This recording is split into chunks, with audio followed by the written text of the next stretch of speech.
تعالیٰ نے ارشاد فرمایا ہے کتب علیکم الصیام کما کتب علی الذین من قبلکم لعلکم تتقون، کہ تم لوگوں پر روزے فرض اسی طرح کیے گئے ہیں جس طرح پہلے لوگوں پہ فرض کیے گئے تھے. یعنی یہ کوئی نئی بات نہیں ہے، روزہ مسلمانوں کے اوپر کوئی نئی عبادت ایسی نہیں مسلط کی گئی کہ جو پہلے لوگوں پر نہیں، پہلے پہ بھی تھی. ٹھیک ہے، مقصد کیا ہے؟ لعلکم تتقون، تاکہ تم متقی ہو جاؤ. یعنی روزے کا مقصد اللہ نے کیا بتایا ہے؟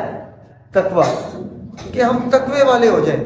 روزے کا اصل میں مقصد تقوی کا حصول ہے، متقی بن جانا ہے. لیکن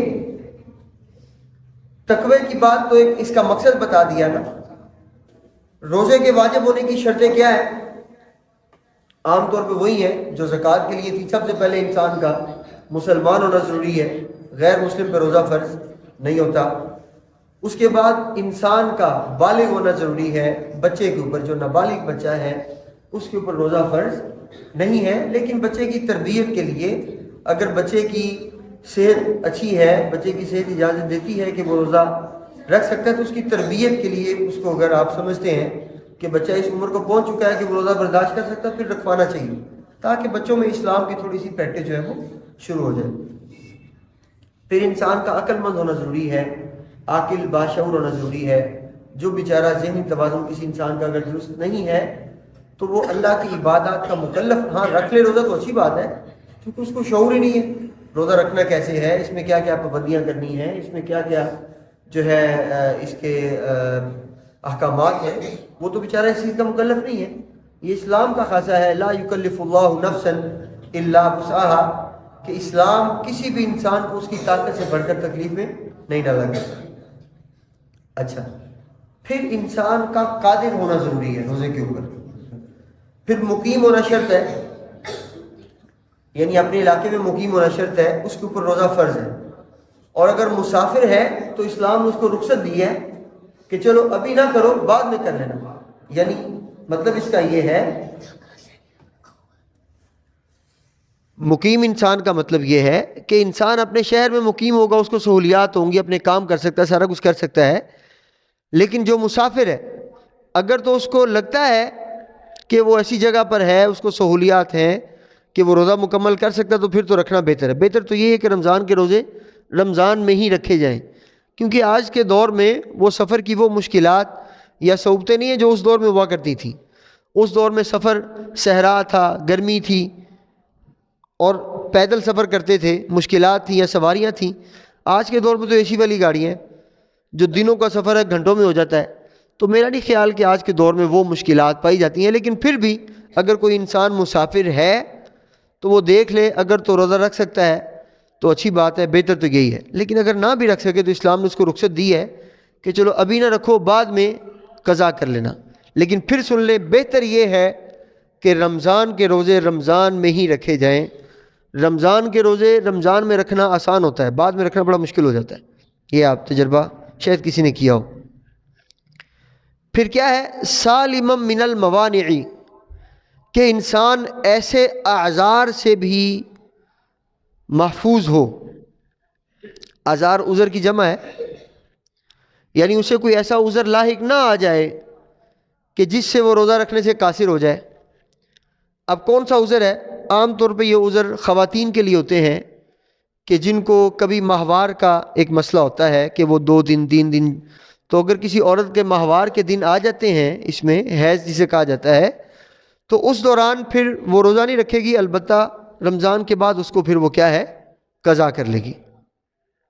اسی طرح جب کوئی عورت جو ہے کسی بچے کو جنم دیتی ہے، اگر رمضان میں دے لے، ٹھیک ہے، تو پھر کیا ہے کہ اس کو کچھ دن تک، جس کی زیادہ سے زیادہ مدت 40 دن ہوتی ہے، جسے ہم سوا مہینہ کہتے ہیں، کہ آج جی فلاں عورت نے سوا مہینہ نہا لی ہے، اس کا مطلب یہ ہوتا ہے کہ مدت نفاس، یعنی اس عورت کو بھی ایک خون آتا رہتا ہے اس کے جسم سے.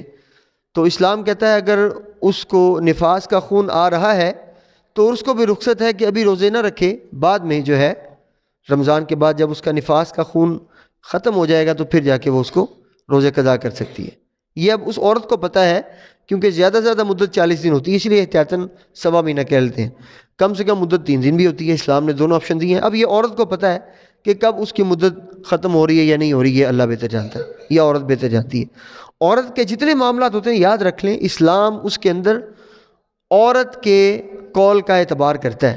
یاد رکھ لیں جتنے عورت کے معاملات ہیں, یعنی عورت کے ایسے معاملات جس پہ مرد جو ہے اس کو علم حاصل نہیں ہو سکتا, جو اس عورت کے پیچیدہ معاملات ہیں. خاص طور پہ عدت کا پیچھے بڑا مسئلہ چلا تھا پاکستان کے اندر. تو عدت کے مسئلے میں بھی اسلام کہتا ہے جب اختلاف پیدا ہو جائے, 2 طرح کی گواہیاں آ جائیں, ایک کہے عدت پوری ہو گئی ہے, دوسری کہے نہیں ہو گئی ہے, تو ایسی صورت میں شریعت یہ کہتی ہے, ہدایہ شریف ہے, قدوری شریف ہے, یہ ساری کتابیں علماء پڑھی ہوئی ہیں, سب کو پتہ ہے کہ ایسی صورت میں پھر عورت کے قول کا اعتبار ہوتا ہے کہ کیا عورت کی عدت مکمل ہو چکی ہے یا نہیں ہو چکی ہے. جب عورت کہہ دے ہو گئی ہے, اسلام اس کے قول کا اعتبار کرتا ہے اور اسی پہ پھر فیصلہ سنا دیتا ہے. بہرحال اسی طرح مانے اور کیا چیز ہو سکتی ہے, بعض اوقات ممانعت میں یہ بھی آ جاتی ہے, عذر میں, کہ عورت بعض اوقات حاملہ ہوتی ہے.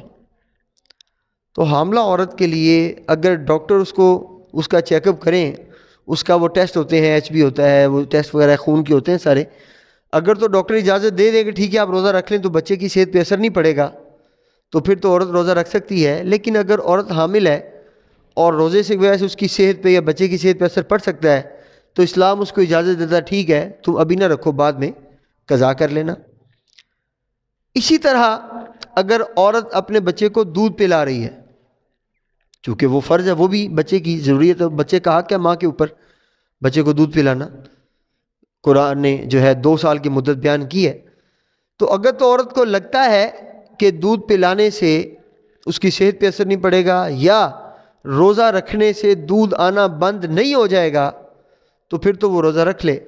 لیکن اگر اسے لگتا ہے کہ اگر وہ بچے کو اگر روزہ رکھ لے گی تو بچے کا دودھ نہیں پلا سکے گی, تو پھر اسلام کہتا ہے ٹھیک ہے ابھی تم روزے قضا کر لو, ابھی تم بچے کو دودھ پلا لو, جب بچے کی مدت رضاعت ختم ہو جائے گی بعد میں جا کے تم روزے رکھ لینا. تو اسلام نے بڑی آسانیاں دی ہیں. یہ ہوتے ہیں موانع, کہ انسان ہر طرح کے عذر سے, شرعی عذر سے پاک ہو. اچھا, پھر یہاں پہ شرعی عذر کے اندر علماء نے ایک اور چیز بیان کی ہے, اللہ یکون عاجزاً, کہ وہ روزہ رکھنے سے عاجز بھی نہ ہو. یہی جو ہم نے قادر کا وصف بیان کیا تھا اسی کے مقابلے میں عاجز کا وصف علماء نے بیان کیا ہے. عاجز 2 طرح کے ہوتے ہیں, یعنی جو عجز ہوتا ہے وہ چیز جو انسان کو روزہ رکھنے سے عاجز کر دے, یہ 2 طرح کے ہوتے ہیں. ایک ہوتا ہے عارضی اور ایک ہوتا ہے ابدی. اگر تو عجز عارضی ہے, عارضی کا مطلب بیمار ہو گیا انسان, بخار چڑھ گیا جی, اب بخار میں ظاہری بات ہے اس نے کھانا پینا, اپنی وہ خوراک کا خیال رکھنا, دوائی لینی ہے, یا کوئی بھی ایسی بیماری جس میں دوائی کھانا ضروری ہے. اب یہ عجز عارضی ہے, عارضی بیماری ہے نا, دوائی کھائے گا ختم ہو جائے گی بعد میں روزہ رکھ لے گا. تو اگر عجز عارضی ہوگا تو اسلام کہتا ہے کہ ابھی وہ روزہ نہ رکھے, بعد میں اس کی قضا کر لے. لیکن اگر کوئی ایسا عجز ہے جو ابدی ہے, اس کی مثال کیا ہے, بڑھاپا. انسان اتنا بوڑھا ہو گیا ہے, ڈاکٹروں کا روزہ رکھو گے تم تو فوت ہو جاؤ گے. ہوتے ہیں بزرگ, کئی بزرگ ایسے ہیں وہ روزہ رکھنے کے قابل نہیں ہوتے. قرآن نے بھی یہی کہا ہے کہ جو روزہ رکھنے کی طاقت نہیں رکھتے تو وہ کیا کریں, ایک مسکین کو ہر روز روزے کے بدلے میں کیا کریں گے, کھانا کھلائیں گے. تو یہاں جو عجز ابدی ہے وہ یہ ہے کہ اگر اتنا انسان بوڑھا ہو چکا ہے, کمزور ہو چکا ہے کہ اب وہ بیمار تو ہے نہیں کہ جو ٹھیک ہو جائے, اب تو اس کی عمر اتنی زیادہ ہو گئی ہے, تو اسلام کہتا ہے یہ جو عجز ابدی ہے اس صورت میں اب یہ ہوگا کہ وہ روزے تو نہیں رکھے گا, البتہ ہر روزے کے بدلے میں کسی مسکین کو, غریب کو جو ہے روزانہ صبح و شام وہ کھانا, جسے ہم کہتے ہیں سحری افطاری کرا دے گا, تو اس کے روزے کی پھر یہ کفارہ یہ ہو جائے گا. ٹھیک ہے. اچھا, اب سوال یہ ہے کہ اگر انسان اتنا غریب, اتنا ضعیف ہو گیا ہے, روزہ تو نہیں رکھ سکتا, لیکن اس کے ساتھ ساتھ غربت بھی اتنی ہے کہ کھانا بھی نہیں کھلا سکتا, تو پھر کیا کرے؟ تو پھر بڑی سادی سی بات ہے, اللہ فرماتا ہے لا یکلف اللہ نفسا الا وسعها, اللہ کسی انسان کو اس کی طاقت سے بڑھ کے تکلیف نہیں دیا کرتا. تو وہ پھر اللہ کی ذات بڑی رحم کرنے والی ہے, وہ سمجھتی ہے کہ اس کے پاس تو اتنی گنجائش ہی نہیں ہے کہ کسی کو کھانا کھلا سکے. تو چونکہ انسان معذور ہو گیا, ٹھیک ہے, تو جب عذر آ جائے تو پھر یہ جو اس طرح کی چیزیں ہیں وہ انسان کو معاف ہو جایا کرتی ہیں.